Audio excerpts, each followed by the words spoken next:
نواف العابد الى الشلهوب من بعيد، والكرة في العارضة تعود مرة أخرى. أحمد علي يحاول اللحاق بهذه الهجمة وتصل إلى أحمد الفريدي اللي يحاول التمرير، والشلهوب مرة أخرى. أوه، نواف من الناحية اليسرى في محاولة على قصف منطقة الجزاء إلى الفريدي العابد، وهدف في حالة إغماء طبعا وفرحة شديدة بعد الهدف. هذه كرة نواف العابد، هذه الكرة العرضية لصالح الهلال والتمريرة وعدم وجود تسلل، لأنه بالفعل كان منصور الحربي كاسرا للتسلل الأهلاوي هناك، والكرة مرت وسجلت عن طريق أحمد علي أحمد الفريدي، واللمسة الرائعة الراقية الجميلة والعرضية، وأحمد علي يسجل في مرمى النادي الأهلي هدف أول للهلال. شوف كرة نواف العابد العرضية،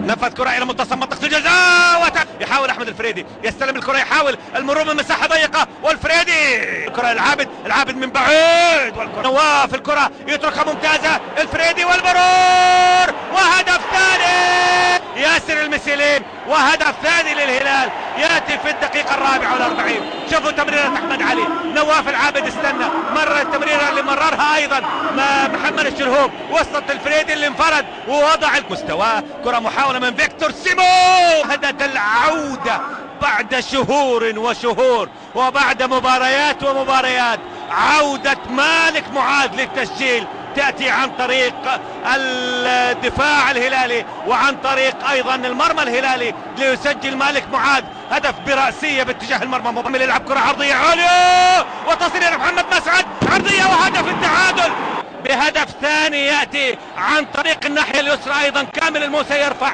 عدت الكرة من حسن العتيبي، عدت من فيكتور سيموز، وجاءت العرضية من محمد مسعد ويكملها على المرمى تماما.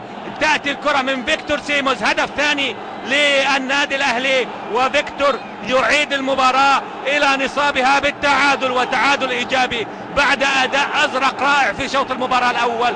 تأتي 7 دقائق خضراء أهلاوية. نتابع كرة الشلهوب، ممتازة التسديدة، فيكتور يحاول تمريرة إلى مارسينيو يأتي بالتسديدة، الكرة تصطدم في العابد، نواف ممتازة، كرة الفريدي، شاف الدوسري والانطلاقة، ومالك معاذ ينطلق، مالك معاذ ويحاول التسديد، والكرة تصطدم في ممتازة الكرة من الشلهوب، وعرضية أمام المرمى، لكن يلعبها إلى ليونغ بيو عرضية، أحمد علي ونواف.